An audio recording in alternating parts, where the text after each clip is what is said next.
Thank you for joining us wherever you are. This podcast episode is brought to you by the Old Ways Actual Play team.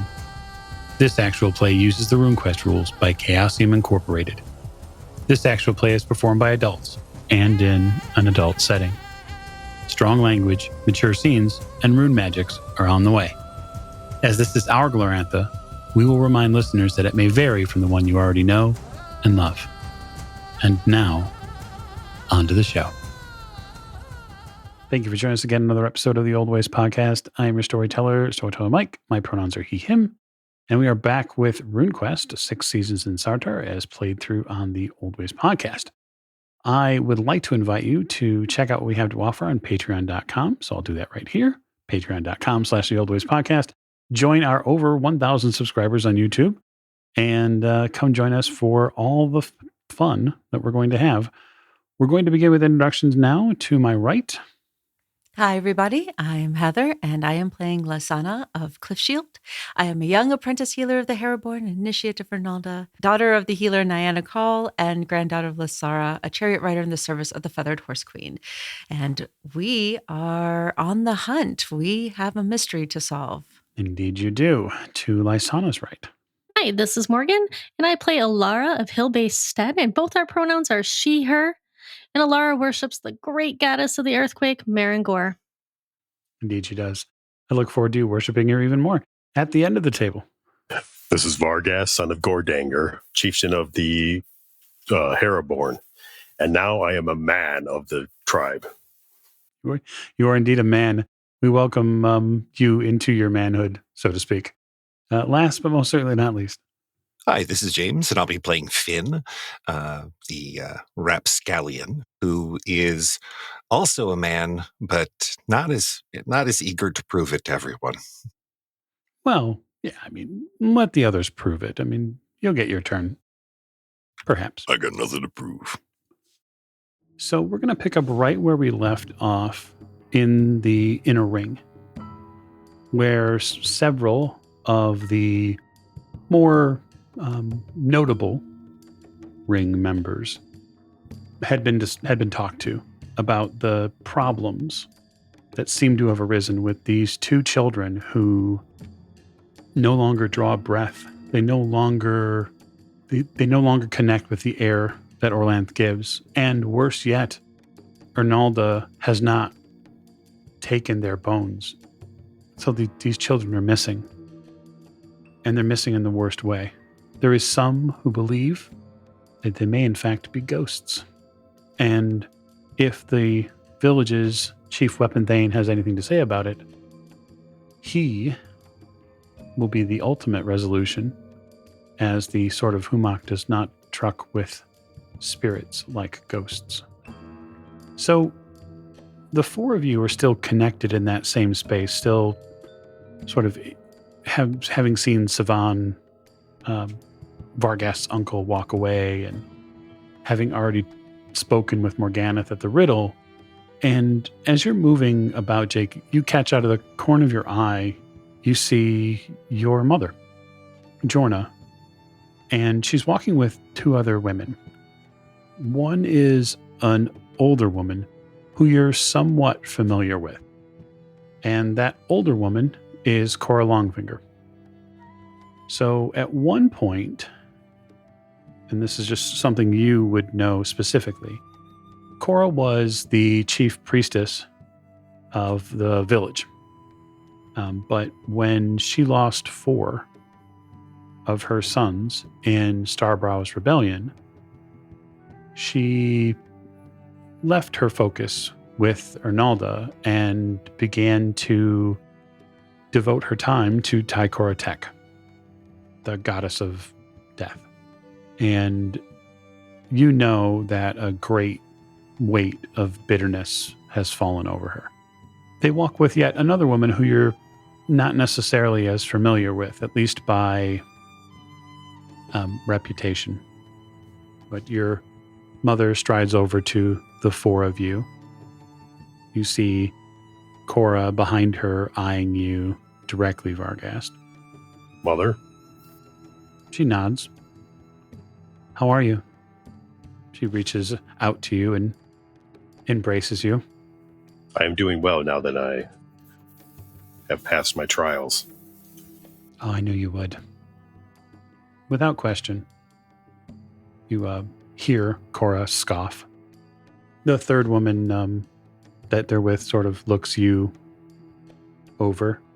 She's very soft-featured. I think you've seen her at the tent of the Asari's merchant.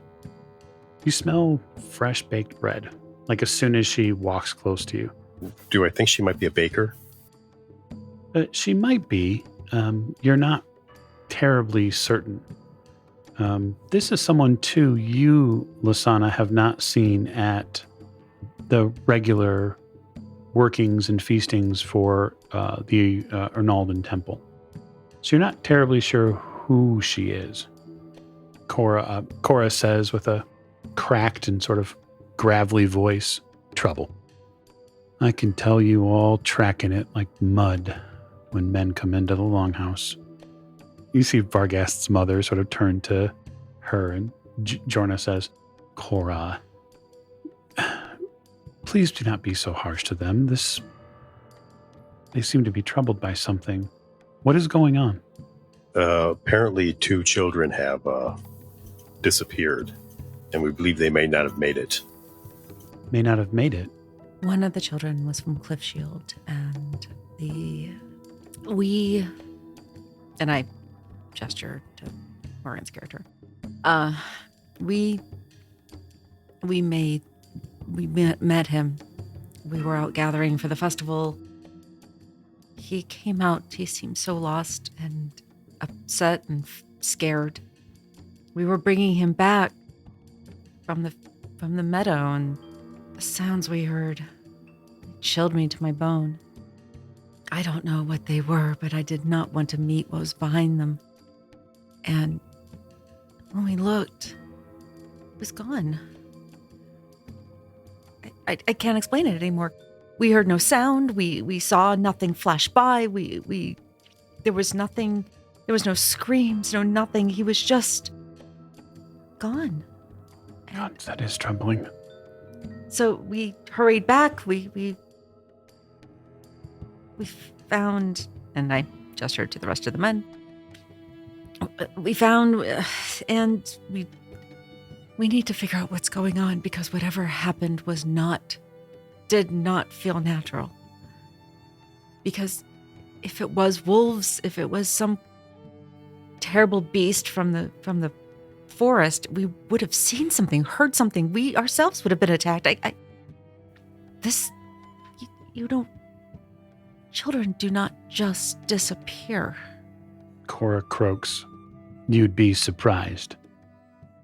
She begins to sort of shuffle off back through the village.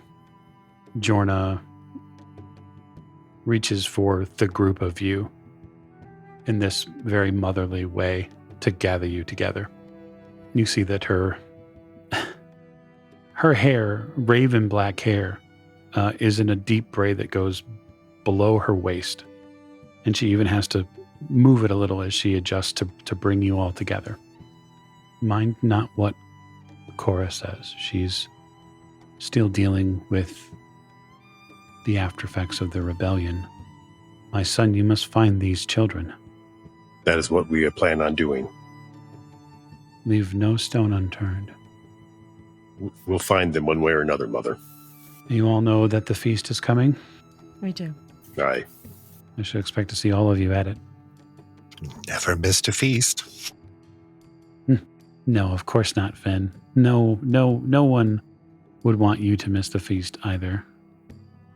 We need humor more now than ever. We need to lift the spirits of the people that are here. And song and story is one way we will do that. And the one wondrous way to recover that would be to recover these children and bring them home. They deserve to be home. Good stories need a good ending. And even if a sad ending, it's still a good ending. Not knowing is not an ending. So let's bring these little ones home, one way or the other. She nods. If you require anything by way of assistance, please let us know. I will see to your father, Vargast, and ensure that he knows that you're working on it. Thank you, Mother.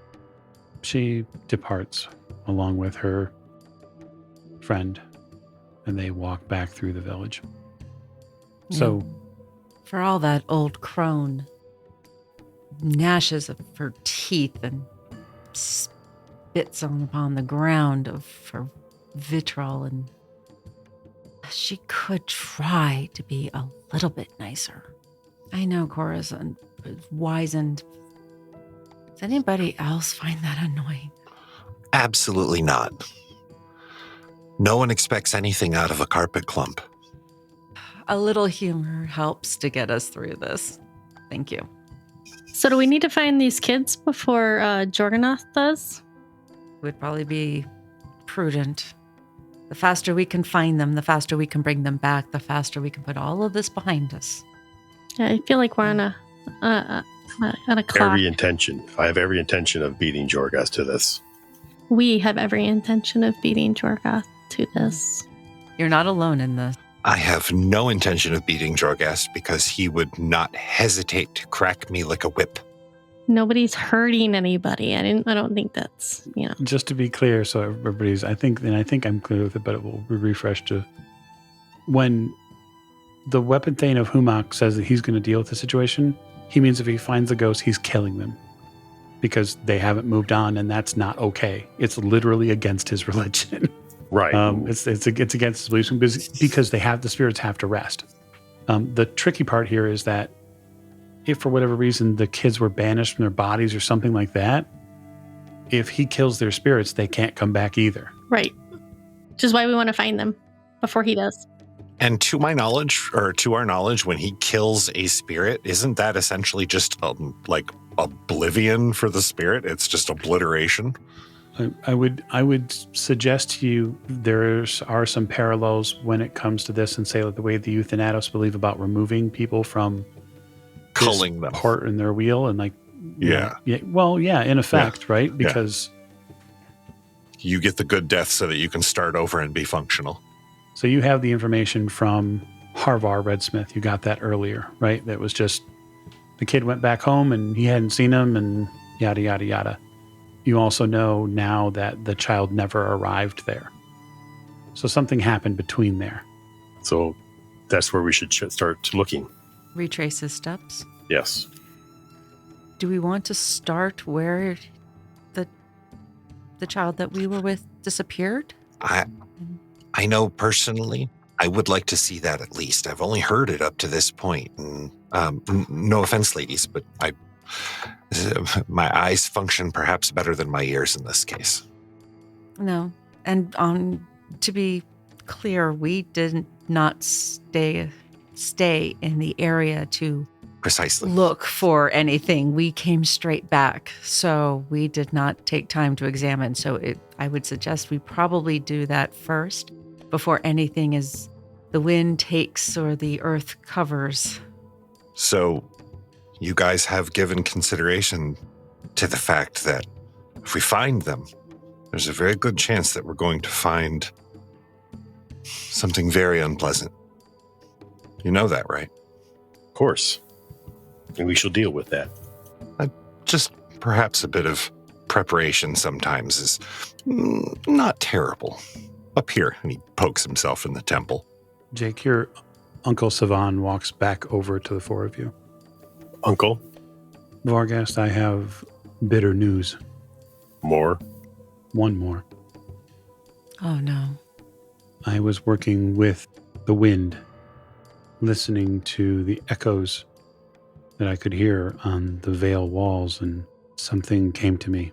And so I began to divine and seek guidance from that font, which we all here draw strength from, our Lord Orlanth. And I have heard now on the wind that Kagor, son of Tarn, is also gone. Then we must move quickly. Riverbend Stead is on the opposite side of the village from Cliffshield. The boy is one of two twin children to Tarn Sharpeye and his wife Kaora. Ill tidings indeed. Where did he disappear? He disappeared not too terribly far from their stead. They have looked and looked hard. There is a twin there, his sister, whom is still with us. She may have seen something. Then that's where we should probably go first. Let's go there first. And let us make haste. Okay. So from the village, if you are going to head that way, River Bend is not terribly far from Hillbase. What you need to do is go north. From the village, follow the river north and west. And that's how you get to River Bend. You can imagine where it's near, the bend in the river. That seems to make sense. Where is that compared to the areas where the other two children disappeared? Well, the one child is from Cliff Shield. So River Bend is in the north. It's probably a third of the way up. And then Cliff Shield is south. It is south of the Riddle. And so the distance between the two of them, I mean, it's not terribly far. It's probably from your position right now to from the village to the River Bend is likely, maybe an hour's journey. The journey down to Cliff Shield from the village is probably an hour and a half, give or take. Okay. Two opposite directions, though. As we are traveling, Vargas, something occurs to me. These children weren't all taken in one area, but they were all taken as targeted as children. I mean, and who are their parents? Do you think there's a pattern? They're from 3 separate steads. But how important are their parents as they're walking? As we're walking, Finn's brow is unusually furrowed. Well, I can give you a little bit of insight here if that would help. First, Andrin, son of Gorast, isn't by any means someone who has title or land or anything like that. He's just, again, a simple boy who luckily is doing some in what is in effect apprentice work with a redsmith, right? So he's fortunate in that regard. The second one, Assart, is a cotter's son. And so, not to say that he's a nobody, but a cotter's son is pretty close to a nobody. So after discussing their parents a little, so their parents aren't important, but I have a very, very difficult time believing that this is random, Vargas. I know randomness when I see it. I do everything in my power to cause it as much as possible on a daily basis. This does not smell like that. I will eat my hat with my head still under it if this is random. It doesn't take you terribly long to get to River Bend. Again, you're all hustling, not running by any means, but you're trying to beat the light of day. And if it takes you a little while to get there, there's going to be some investigation and talking. And then who knows when you might return at night. I would suggest we probably go towards the forest, the wooded, and check there first while we still have the light. Once we lose that, there's no knowing when we'll be able to see anything, if there'll be anything left to see. The girl will probably be there with her family for a while. If we need to, we can do that in the twilight. Do we know he disappeared in the woods? The one that we were with. Right, but are we going to see Kagor Yeah, first? that's the intention line that I thought that you were going to River Bend immediately. Okay. Yeah. Because it was the freshest report, And there's a witness. All right. supposedly. Supposedly. So arrival in River Bend is without any sort of fanfare. It's another stead. It's pleasant here visually. They have a nice spot. The longhouse has a good defensible position, and you're fairly certain, Finn, that they probably have good fishing this far up. In fact, you see a few people who have poles in the water still, right at the bend. He lingers longingly for a moment. I drag him away by the arm. Nope. But just like, don't wait. I mean, No, we don't okay, have time for that all right now. Later. Finding Tarn and Kiora at this time is not difficult. They are grieving outside with friends, likely fellows who live in the same longhouse. There's a lot of reassurances being heaped on them, and people are still talking about going and looking and that sort of thing. We'll walk up to them. Mm-hmm. Forgive my intrusion. We've come looking into the disappearance of the children.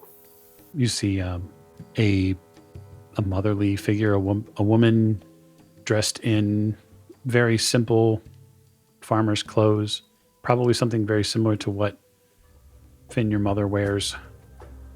She has long, dark brown hair that sits in two braids, one on either side of her face to frame it, and she says, "It's just one." You can tell that she's been crying. "We're just missing one." I regret to tell you that there is more than one child missing from the Heraborn. Crowd begins to murmur a little bit. "You mean there's more missing?" You hear a There's man. 2 others. He steps forward into the group. "I'm Tarn. This is Kiora." I am Vargast. This is Finn. Finn nods and waves. This is Lysana and Alara. "Well, what can you tell us?" Well, they were with one child when he disappeared. You get a bunch of accusatory looks like, what do you mean you were with them? What happened?" One of the boys that disappeared found Alara and I in the meadows gathering for the festival. He said he was lost. We were bringing him back to Cliffshield, from home to home. And we heard beasts. I don't know. We didn't see one. We don't know if it was one or many. But the sound it shook you to your core to hear it. And when we turned around, the boy was gone. No sound, no trace, nothing. And then everything was silent. We have no knowledge of what had happened. We came back. I spoke with Morgana, who reached into the earth to feel their steps, to search for them, and came up dust. Nothing. The winds told us, or told Savan, that another child had gone missing. Another boy had gone missing from here. And then there's the first that was taken. They're, whatever is taking them, whatever they are going, that is what we're trying to discover. The man nods. "Tarn, the boy missing is my son." Tarn, tell us everything that you can. Please. "From what I know, he was heading into the village, something he has done countless times. When he did not return, hours later, we sent someone to look for him. We thought he'd gone to chase a deer, perhaps, or he'd run to play in the river, as boys like to do. And nothing. No sign. No word." Kiara got worried. The woman at his side, his wife, Kiara, stands a little more forefront and says, I prayed. I reached out for help, but the earth did not answer me. Maybe it had no answer." Then let us take that as a sign of hope. For if the earth does not cradle his bones, then he may yet still live and be somewhere.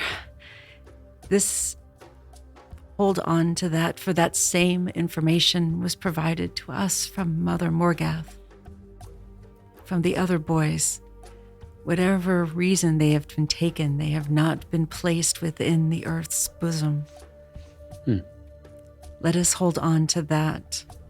We were told that he has a twin sister. Kiara seems to brighten a little bit. Indeed. Ronaldo blessed me with twins.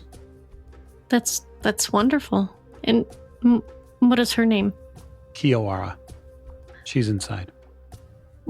Was she with her brother when he disappeared? I don't believe so, but I believe they spoke before they parted ways. Would you ever so mind if we spoke with her? I promise we will try not to upset her. You may try. We have tried to speak with her, but she's distant. They gesture towards the longhouse. I'll start heading that direction. I look at Vargas and Finn. This might be something better suited for us women folk, if you know what I mean. That's a fair assessment. All right.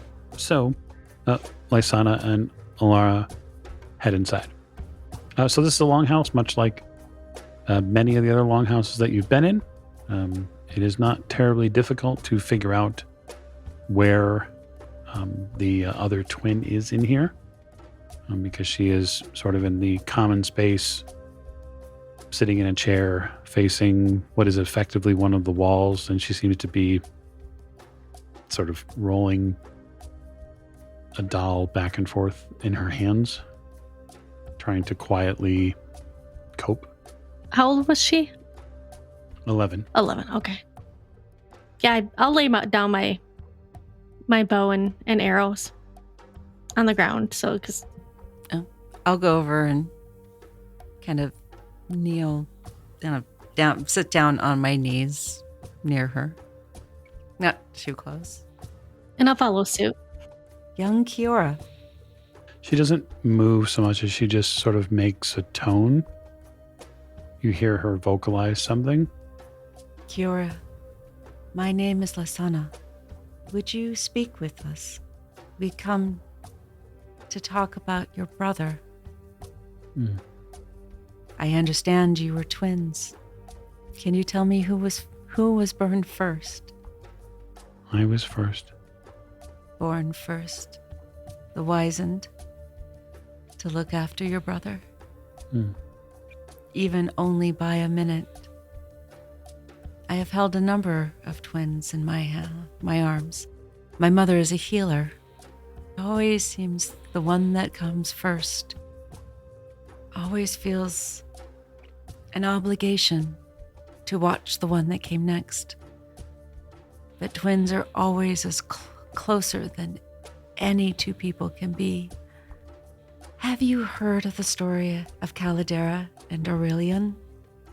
No. They were twins as well. You see, Lodril.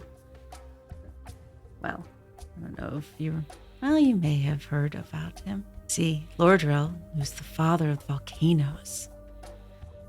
Well, he was their father. He came in the form of a spear. At one point, he thrust himself into the earth, and he and the earth birthed the twins. Caldera came first, wizened and beautiful. Her brother, Aurelian, came next, but only by just a moment. The two of them were closer than any others, which is why when we speak about them, we always speak about them together. I bet you and your brother were the same.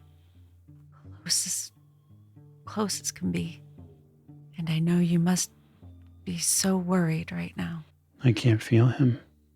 And that's only a twin would understand. The thing is, your brother is not the first. But I say that because he was not the first, we have had a few moments to consult. You know of Mother Morghast. You see Arnalda's mark upon me. I believe that if your brother's bones were being held within the earth, cradled within the dark and damp, Mother Morghast of all of the wizened ones would have known, and even she could not. I hold on to that hope. that because your brother's bones do not rest, nor do the other boys rest within the darkness of the dirt and the soil, that they yet still live and just must be found. So, if there is anything that you can tell us, anything your brother said, anything you heard, anything you saw, we will find them. That is our mission. That is our sworn duty at this moment, the promise we have made. She takes the doll she has in her hand and she sort of turns it over a few times. It looks like it's a girl that she's holding in her hands. She's got, very traditional spun hair, and there's tiny little stitches in it to show off certain portions of clothes and whatnot. And it reminds you a lot, Alara, of what you probably looked like when you were 6 or 7 years old. It's a very traditional piece that she has. It's a really pretty doll you have. My mom gave it to me. Oh. My brother has the other one. Oh, your brother has a doll too? Yeah, my mom made us dolls. Do you know where Kagor went when he was outside? He went to the village. That's what he told me he was going to do. Did he take his doll with him? Yes. He doesn't like to show the other boys that he has one. And so he puts it in his pocket. Oh, well, that's silly. Sometimes people can be mean. Does your doll have a name? My doll? Mm-hmm. Yeah. Dosa. She sort of presents it to you. Not like she's going to hand it over to you, but like she picks it up. Oh, well, that is a beautiful name for a beautiful doll. You are very lucky. Did Kagor have a name for his doll? Mm-hmm. And what was his name? Atem. Oh. Well, that is a lovely name as well. Well, as Lasana said, that we really want to find your brother and the other kids. We are going to do our very best. She seems to furrow her brow a little bit. Lasana, why don't you make me a charm roll? And I'm happy to give you a bonus to that roll if Alara will make one as well, as a method of, we'll just say, assisting you in this venture. So we'll let Alara roll first, and she can let us know if she succeeds on her charm. So close. I got a 39 out of 35. Okay, so I mean, it's a simple failure. No direct bonus for Lysana, so she can make her roll. So 28 over 25. Okay. So you spend a little time with her. You get her to talk a little bit. She doesn't really give you anything more than the idea that her brother went to the village. And he has done that before a few times, sometimes with their father and sometimes without. I'd like to, at some point, maybe looking at Alara instead of the little girl. And maybe, I don't know, sometimes things scare us, don't they, Alara? Sometimes we hear something or see something and we don't know what it is, but it scares us. Doesn't that happen? Oh, surely. I've been scared many a time. From shadows in the woods to just a sound when I'm trying to sleep at night. Have you ever had that, Kiora? Or has your brother had that? Sure. There's always noises outside the house in different seasons. Have you heard anything that maybe you don't normally hear? Or see something you might not have not seen before? She sort of, not squints, but she sort of narrows her eyes a little bit. It reminds me a little bit of this set of figurines that Kagor had been looking at. He kept talking about seeing these little figurines. I remember the sound he was making with his mouth.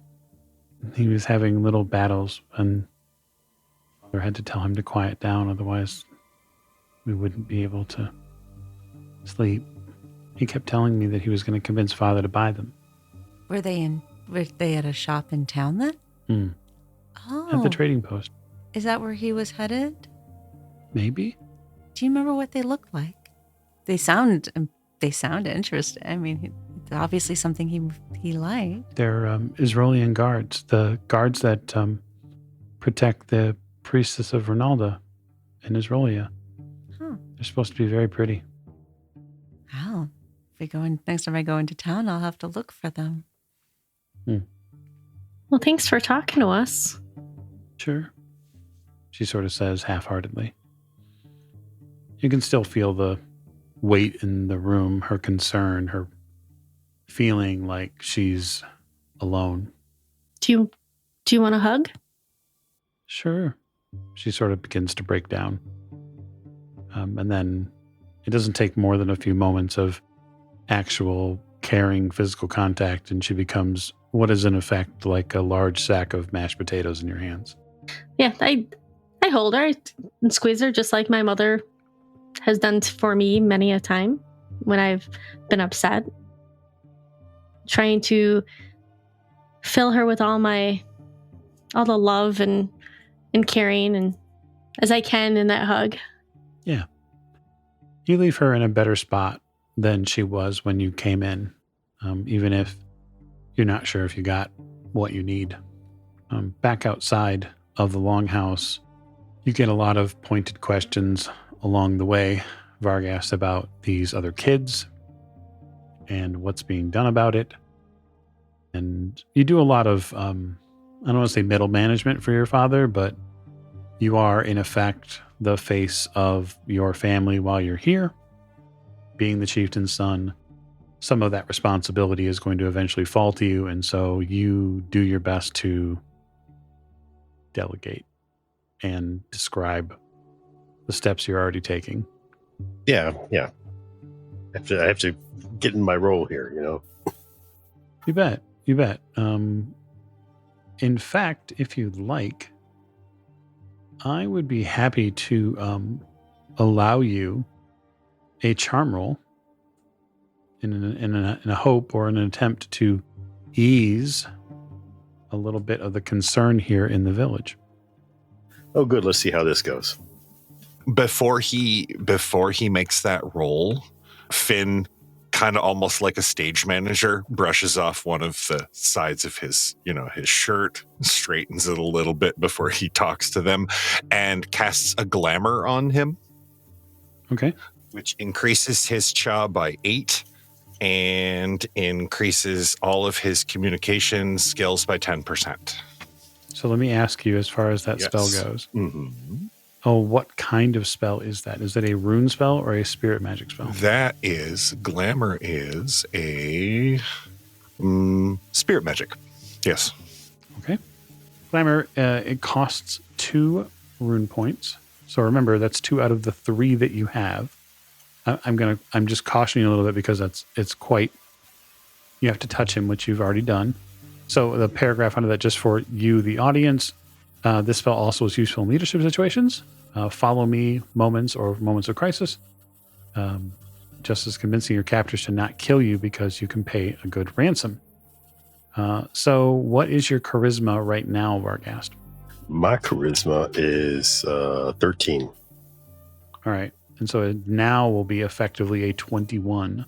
Oh, nice.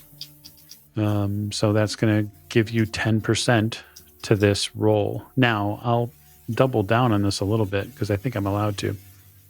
This could be a critical point in this session where you decide to call upon a rune for runic inspiration.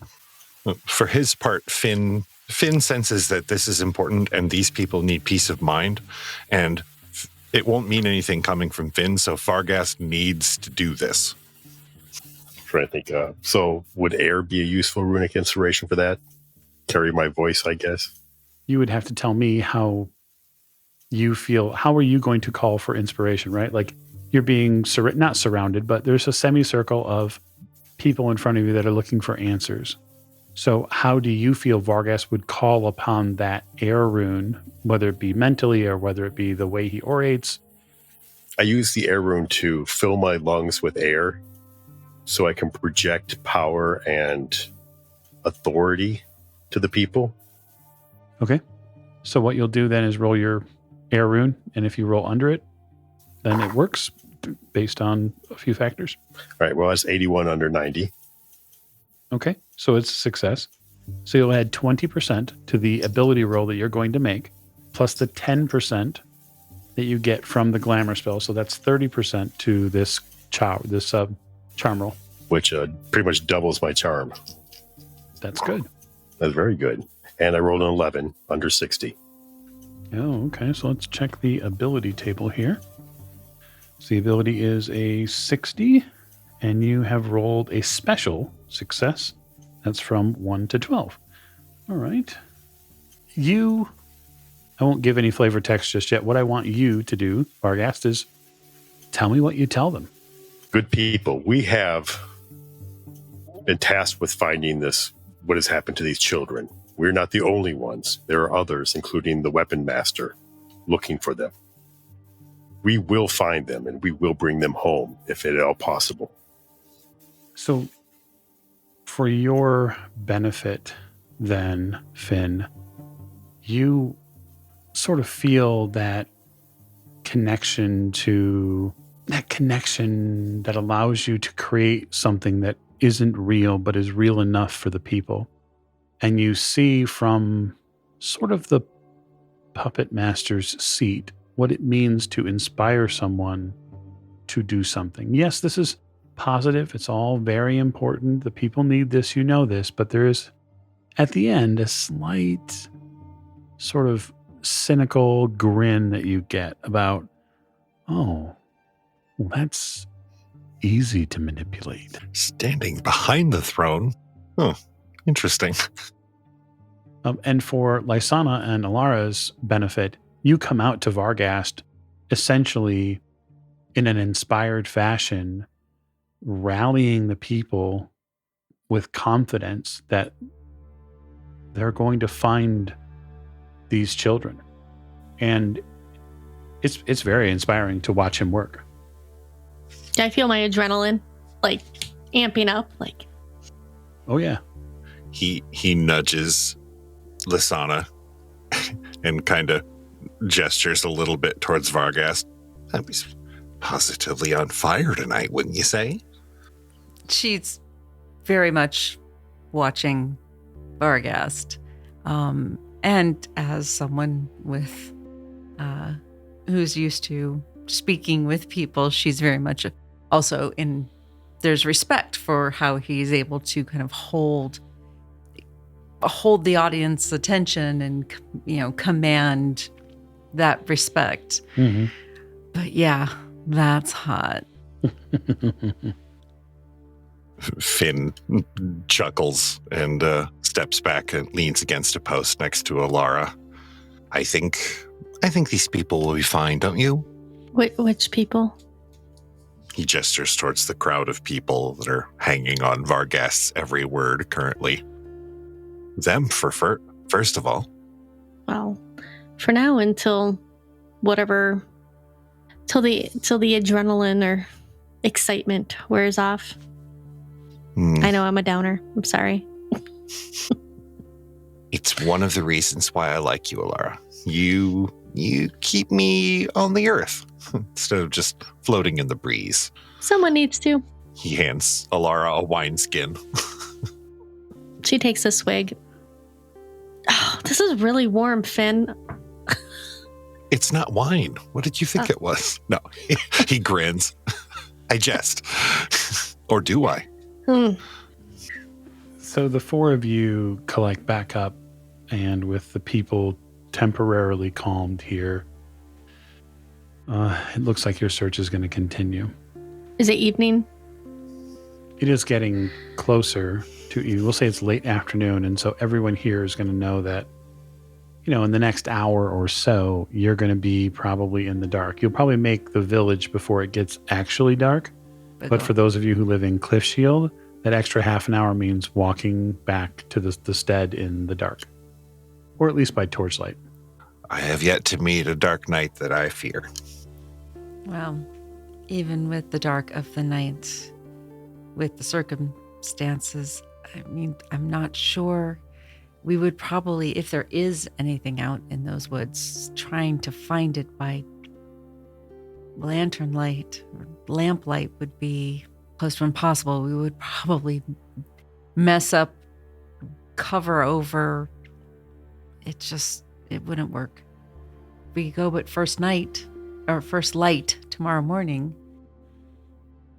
when the dawn comes, perhaps we would have a better chance. What about the shop, the trading post? Going into town? Into the village? I mean, Jake, you'd know, Vargas would know that the trading post is going to be closed by the time you get there. They keep roughly regular business hours. Once the sun sets, they would be headed back if they haven't already. Again, Yes. We're not going to get much at this point. Our best bet would be to come back in the morning. Okay. So is the feel then for the group that they'll sort of go their separate ways, come back in the morning, maybe be in the village then? Yes. Yeah. Okay. All right. So the group goes their separate ways. They go back likely to the village together. Jake, for your part in this, you can tell that your father is still very concerned. You probably have several discussions with him throughout the night, at dinner, covering the material, covering what you've uncovered at this point. Your mother is close by, trying to reassure him and trying to make sure he understands that you've done everything that you can possibly do to this moment, and that he's prepared for you to sort of set out again. For Alara and Finn, you are, let's see here, you're that little bit of extra time to get back to where you need to go. So you continue to head to Hill Base. That's where the both of you are from. Yes. Lysana, you head to Cliff Shield. Yes. So it is actually just a little bit beyond the village. So you are the last one walking back by yourself. But that's not what I want to focus on necessarily. Getting back to home for you in the Longhouse, Alara, is you still feel a little troubled about the whole thing. There's a lot of questions, right? About why it's happening, who it's happening to, what could possibly be uncovered. I wonder, at the end of the night, when you finally get back to the Longhouse and you have something to eat, what's her process preparing for bed, going to sleep, getting ready for that? I would probably use a basin full of warm water from the fire as a means to wash up. I would think about the day and what tomorrow will bring and what we can do to help find these missing children, no matter which state they lie in, to bring some closure to their families and to the village, especially with a holiday coming up. Yeah, it's not far now, that's for sure. And so I'll think about that and what I can do to contribute to help find these children, because Vargas is a force to be reckoned with, and normally I have to guide Finn, so it's different not having to necessarily guide somebody. And I think about what steps Marangora would take as well, and I probably pray to her. Yeah, praying to Marangora about this gets you perhaps some interesting insight. You're still young yet as far as your path walk with Marangora goes, but I think one of the things you might land on as a wisdom point from her would be that these children have been taken by something or someone. They don't exist in the physical realm, and their bodies are not amongst your Well, Marangor's sister, they should be with her if they have passed. They are not. And there's probably this inner sort of fire within you that is, I think frustrated is probably the best word for it. Angst is probably not necessarily, you wouldn't go that far yet, but you're troubled by it. And you want to see it figured out. I'm wondering, and I don't know if we have, out of character, I don't know if we have time.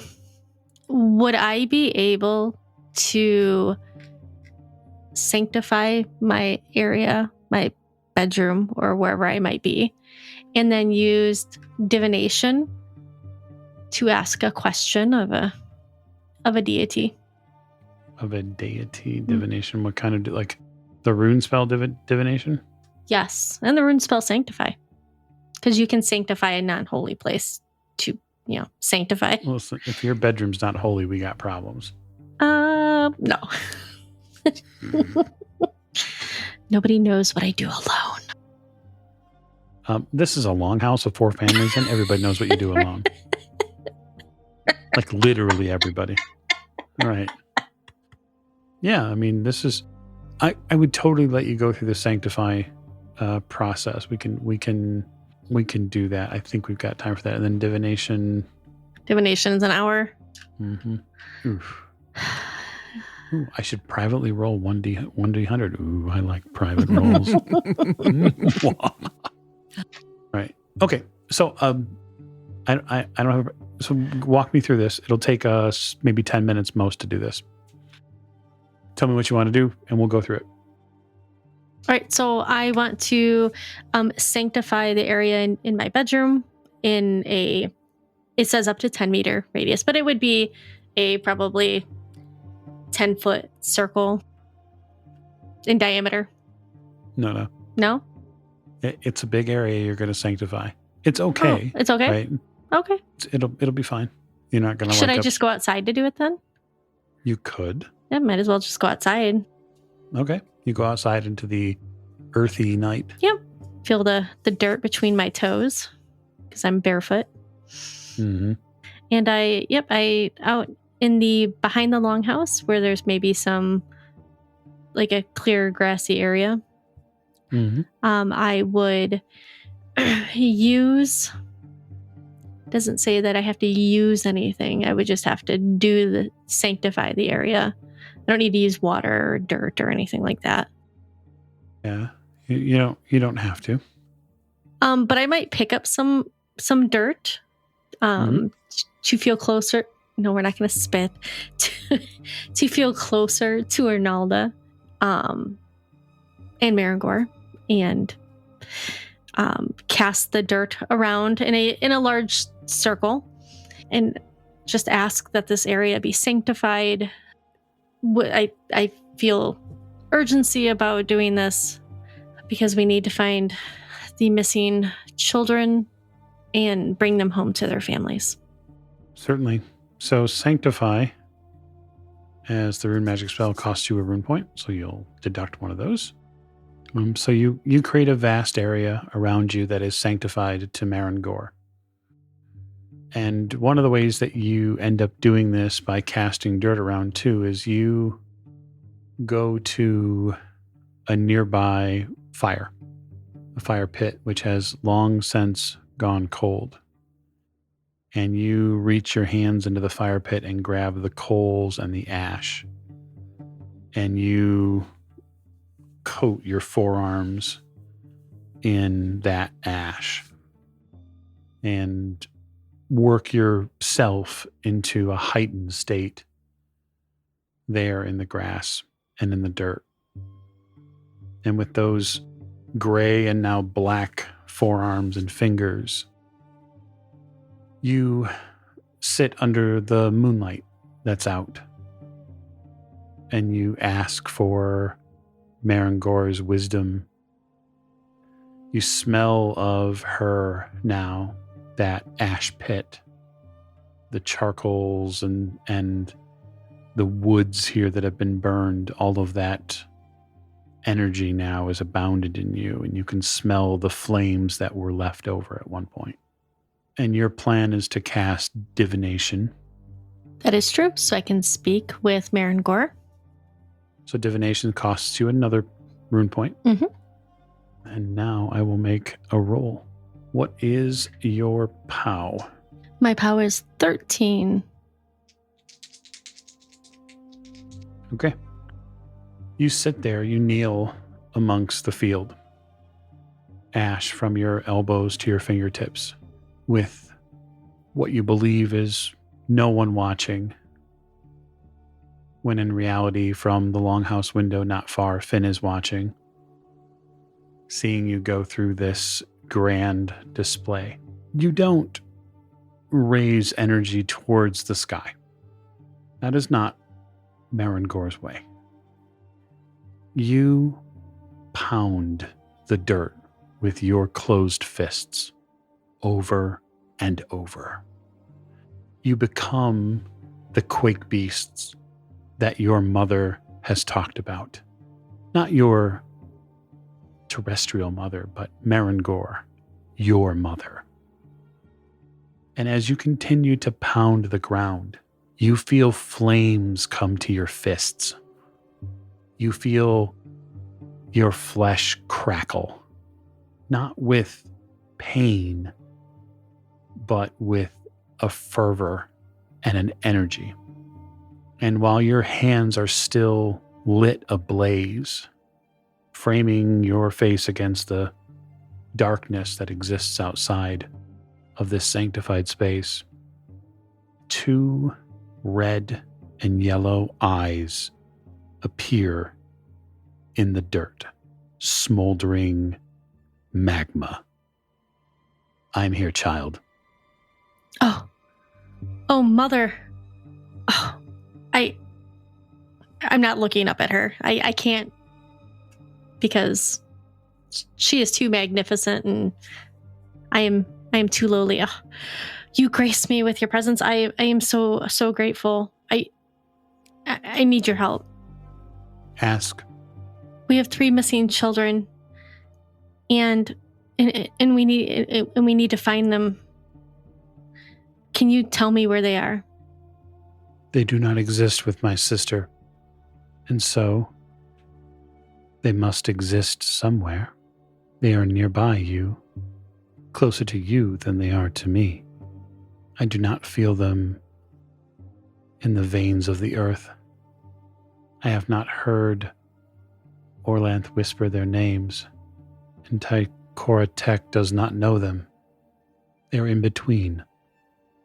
Perhaps what you must do is prepare a feast for them.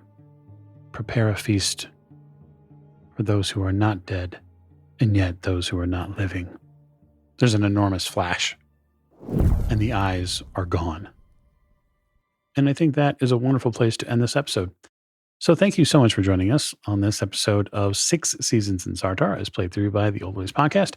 I hope you are enjoying our tale, and we'll get back to missing and lost children next episode, I promise. Thank you, and good night.